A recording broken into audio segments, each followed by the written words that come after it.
میں دریائے دجلہ کے کنارے حضرت سری سختی کے مزار پہ حاضر ہوا تو حضرت جنید بغدادی اور حضرت شیخ شبلی کے مزار پہ، حضرت ذوالنون مصری کے مزار پہ اور دیگر مزار، یہ سارے دجلہ کے کنارے واقع ہیں۔ تو وہاں بچے کھیل رہے تھے، تو ہم نے ان بچوں سے پوچھا کہ یہاں کوئی اور مزار بھی ہے؟ تو انہوں نے اشارہ کر کے بتایا کہ آپ اس سمت جائیں تو آگے بہلول دانا کا مزار ہے۔ تو شوق تھا تو ہم وہاں گئے تو بہلول دانا کا مزار تھا، باہر لگا ہوا تھا بورڈ، تو شکستہ سا مزار تھا، ہم اندر داخل ہو گئے تو میں نے بہلول دانا کی قبر دیکھی کہ اس کی قبر کے اوپر جو غلاف پڑا ہوا تھا وہ بھی آدھا تھا اور پھٹا ہوا تھا۔ میں نے کہا فقیروں کی جو علامتیں ہوتی ہیں وہ مرنے کے بعد بھی پائی جاتی ہیں، آج بھی مجذوبیت کا رنگ اس کی قبر پہ نمایاں ہے۔ اور میں نے دوستوں کو کہا جو میرے ساتھ تھے، میں نے کہا دیکھو کو جو ہوتے ہیں نا مجذوب، بعض کا کپڑے بھی واجبی ہوتے ہیں ان کے اوپر، تو یہ دیکھیے کہ اس کا غلاف بھی جو ہے وہ آدھا ہے اور وہ بھی جگہ جگہ سے پھٹا ہوا ہے، تو اس کی قبر بھی اس کے جذب کی کہانی سنا رہی ہے۔ تو یہ دریائے دجلہ کے کنارے گھومتا تھا اور لوگ اس سے ملتے تو جو اس کی زبان سے نکلتا وہ پورا ہو جاتا۔ تو ایک دن دریائے دجلہ کے کنارے یہ گھوم رہا تھا کہ ہارون رشید اپنے مکان کی، اپنے محل کی چھت پہ ٹہلتے ٹہلتے بہلول کو دیکھتا ہے، تو خادموں کو کہا کہ ذرا اسے میرے پاس حاضر کرو۔ شاہی حکم نامہ تھا، جو چھت کے اوپر خادم تھے انہوں نے اوپر سے ڈولی پھینکی اور نیچے والوں کو اشارہ دیا، انہوں نے بہلول کو پکڑا اور ڈولی میں رکھ دیا، اوپر والوں نے رسیاں کھینچ لی۔ 2 لمحوں کے بعد بہلول بادشاہ کے سامنے تھا۔ تو بادشاہ نے بہلول سے کہا کہ بہلول ایک بات تو بتاؤ، کہا پوچھئے، کہا آپ خدا تک کیسے پہنچے ہو؟ تو بہلول نے مسکرا کے کہا جیسے آپ تک پہنچا ہوں۔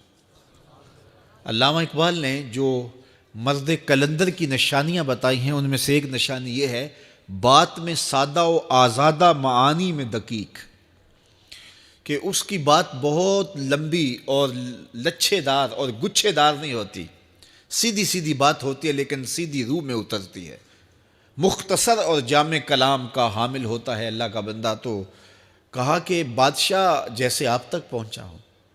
تو بادشاہ کا تو خیال تھا کہ کوئی بڑی باریک بینی سے کوئی فلسفہ بتائے گا، لیکن یہ 2 لفظوں میں اس نے کہہ دیا جیسے آپ تک پہنچا۔ بادشاہ نے کہا میں نہیں سمجھا، کہا بات تو سادہ سی ہے، تیری عقل میں نہ آئے تو میں کیا کر سکتا ہوں، کہا حضرت آپ سمجھا دیجئے۔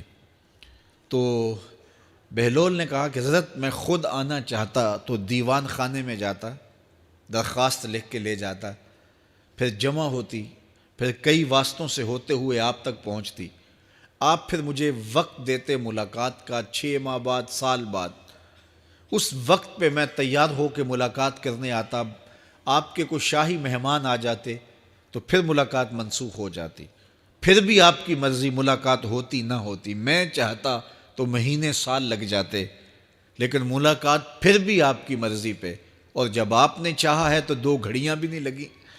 تو کہا بندہ چاہے تو کروڑوں سال بھی بیت جائیں، اس کے قرب کی کوئی انتہا نہیں ہے، لیکن جب وہ چاہے تو 2 گھڑیاں بھی نہیں لگتی۔ مانا کہ محبت کے سفر میں ہر گام پہ 100 مشکل ہے، لیکن یہ سفر آسان بھی ہے اگر ساتھ تمہارا ہو جائے۔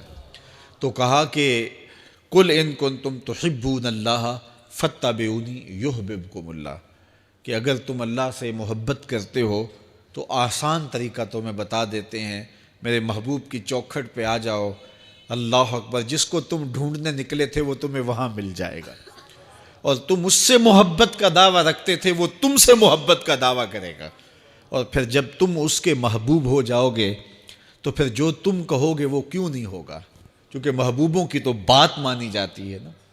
یہ نظام الدین اولیاء علیہ رحمہ کو محبوب الہی کہتے ہیں نا، ان کا واقعہ بھی علماء نے یہ لکھا ہے، صوفیاء نے، کہ ان کے شیخ حضرت بابا فرید الدین گنج شکر رحمۃ اللہ تعالی علیہ ایک دن موج میں آ گئے اور کہا کہ نظام الدین محب بنو گے یا محبوب بنو گے؟ تو یہ بڑی خدمت کرتے تھے اپنی شیخ کی، تو کہا کہ محب بنو گے یا محبوب؟ تو کہا حضرت اگر اجازت ہو تو اپنی ماں کو نہ پوچھاؤں۔ اللہ اکبر، ان لوگوں کی مائیں بھی تو صاحب حال ہوا کرتی تھیں۔ تو کہا کہ اگر اجازت ہو تو اپنی ماں کو نہ پوچھاؤں کہ محب بننا ہے یا محبوب بننا ہے؟ کہا جاؤ تمہیں اجازت ہے۔ تو گھر کی طرف روانہ ہوئے، ایک آدھ دن کا سفر کیا۔ راستے میں ایک فقیر تھا مجذوب، جو راستے میں بیٹھا تھا، حالت اس کی عجیب سی تھی۔ تو یہ سلام کر کے گزرنے لگے تو وہ مسکرا کے بولا محب بنو گے یا محبوب؟ تو حیرت زدہ ہو گئے کہ اسے کیسے پتہ چل گیا، یہ تو میرے شیخ کا اور میرا راز ہے۔ تو رک گئے، کہا کہ حضرت اگر آپ بتا دیں تو بہت اچھا ہو۔ کہا نہیں نہیں، ماں سے پوچھو، جو وہ بتائے گی وہی بن جانا، اور اگر ماں نے نہ بتایا تو کل آ جانا، اسی وقت یہاں ملاقات ہوگی، پھر میں بتا دوں گا۔ خیر چلے، رات کو پہنچے، والدہ کی خدمت میں سلام پیش کیا، پاؤں دبائے اور کہا کہ شیخ موج میں آ گئے اور کہا محب بنو گے محبوب بنو گے؟ تو میں نے کہا ماں سے پوچھ لوں۔ تو میں اماں جی آپ سے پوچھنے آیا ہوں، راستے میں یہ واقعہ بھی ہوا۔